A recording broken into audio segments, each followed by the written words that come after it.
They told me for years there was no money in podcasting. Well, they were all wrong.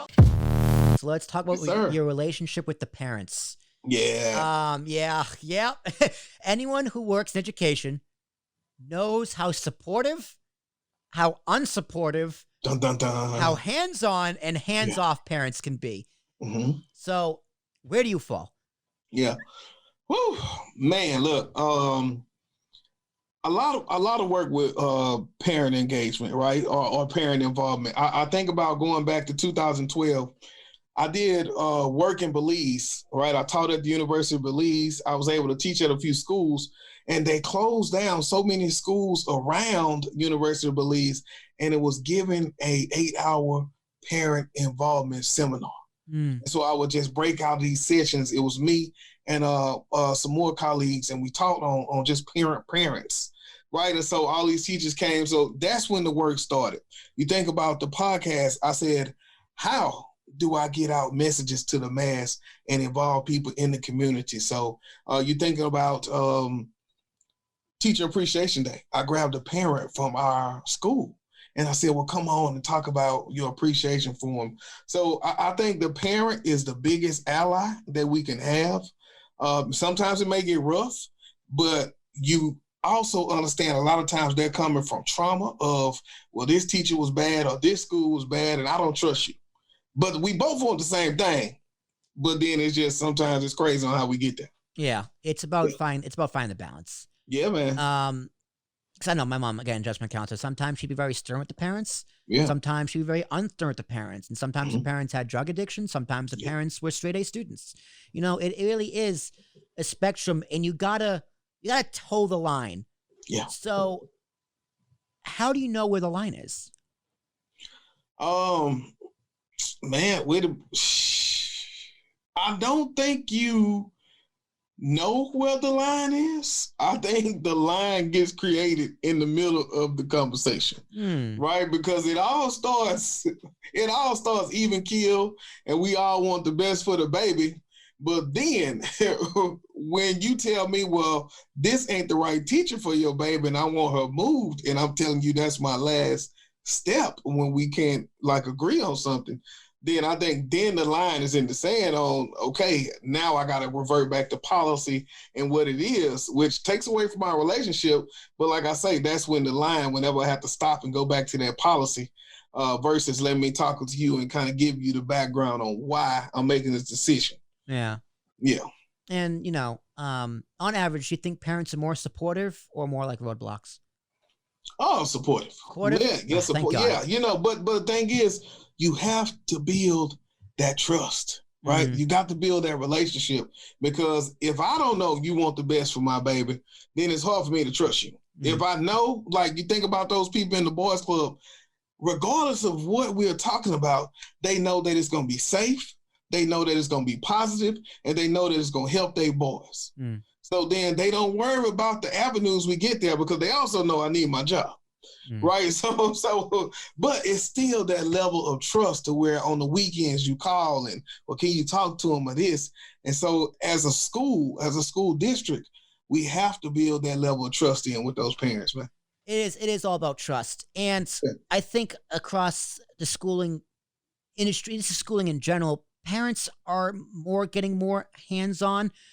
Back in the day, whenever that day was, if I got in trouble at school, my parents would almost always take the side of the teacher, because that's just because that's how they grew up. And traditionally, the parent should trust the teacher over the kid, because the teacher is teaching the kid.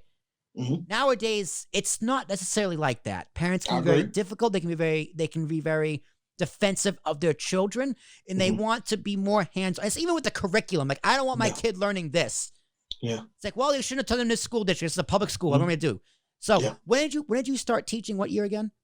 2008. Now, 2001, I started being a teacher's assistant, but 2008, I had my own classroom. Okay, so compare the parents from 2008, 2001 to the parents now. Yeah. How has that shifted? Younger.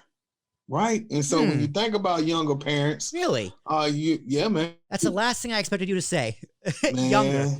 Look, but younger entails so many things because younger entails behavior, younger entails values, younger entails understanding, compromising, right? And younger entails the dress of what you wear when you come to the school. Mm-hmm. So over the time, man, that's what I've seen.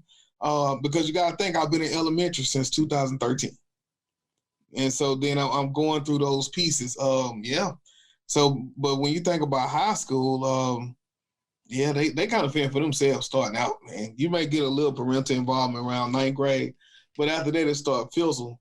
But in elementary, and I'm not gonna lie to you, the surprising part is it's not 100% parental involvement in elementary.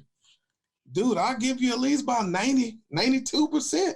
So you think about 8% of kids out here fending for themselves, fending with Big Brother. In my situation, Yeah. you know, so I mean, it's real. and sometimes the parent does know what's best. Yeah. Like I can give a personal experience again with me. Like, as I said, I was a selective mute, so I didn't talk all through kindergarten. Yeah. And they wanted to hold me back a year, and my mom said no. Yeah. My mom's like, absolutely not, because she knew what was best for me. She knows me better than anybody. My anxiety is the same as her anxiety. So that was very good. I think that was the right thing to do, and she kind of overruled the school to an extent. Yeah. Also, to an extent, I told you Miss Sheen was my favorite teacher ever. My mom made sure I had Miss Sheen as a teacher because she knew it'd be best for me. But at the same time, she trusted the school. Like, I was in speech therapy. She trusted Mrs. Broderick. She trusted the guidance counselor I worked with. She, like, as I got older, she trusted the more teachers I got into. Like, she trusted that they would test me for my IEP, and my IEP would be followed. Right? She wasn't afraid to crack the whip and put the hammer down, but she trusted the school. Can you think of an instance where, like, you look back and you go, you know what, the parent was right? Yeah. Man, I don't have. No, man, because I can't think of one where I would go back and say, man, I should have did this. That parent was right because, dude, I'm an open thinker, right? And so if I have a certain way and the parent input is better, then I'm really gonna consider that, you know? It's sometimes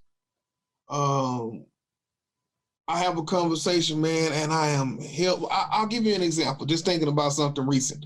One young kid went outside, used the restroom on the playground. Kids out there, I'm like, oh no, dude, we cannot have this. Do you know what this is? Blah, blah, blah. And so now I'm coming in and I'm like, I'm about to send this kid to alternative school. Oh, this is terrible. And so then when I called that parent and I talked to her and I realized who this parent was. And so I've taught her older son. And then I taught the son that came after that. And now these kids are in a gang and it's pretty, rough. One of them was even in my boys club. And so she said, sir, please, because I think sending them over there will only make them harder. It won't bring anything good from it. Dude, I was hell-bent on what happened, but then I had to come back and kind of listen to what she's saying. And so I could have made that move, right? And then it could have been a few years later, I see him in the same path but I listened to her, and that was that empathy, right? I didn't feel sorry for him. So, excuse my French on your show. Can I cuss? Go for it. I taxed that ass. So don't worry about that. I had to give him what he had. But at the same time, too, that was the difference between sending him over to alternative school and maybe hooking him up with somebody who taught him something harder and then having him come back. Yeah, that's it, man.